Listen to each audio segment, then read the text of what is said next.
Blackpool was built by the Victorians and it was built on fun. They had a vision of creating this sort of place where you could go for working class people, basically come on holiday and just have a ball. If you're a little bit straight-laced, it's not necessarily the place for you, but if you want to come and let your hair down, it's definitely the place to do that. If you can't have a good time in Blackpool, then there's something wrong with it, you know, really.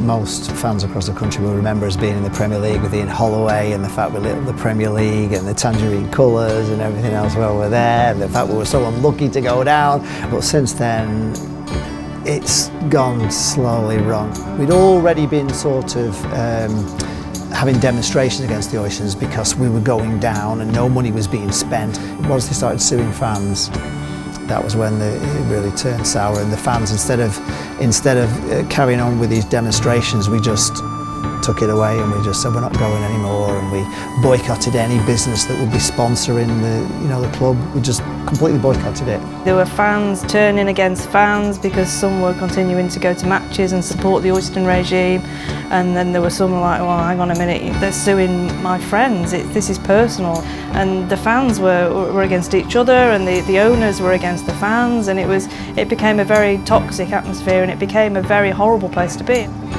The first game after the Oysters were out was called a homecoming day, and the 16,000 fans came in. As we walked through the turnstiles, but going into the ground, this would be, what's it?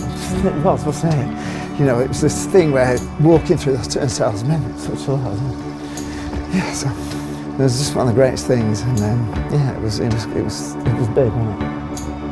What's special about Blackpool is we know how far belief can get us. Belief got us to the Premier League, and the belief that we have at this club now, with what's happened over the past few months, we believe that we can get promoted this season, no problem.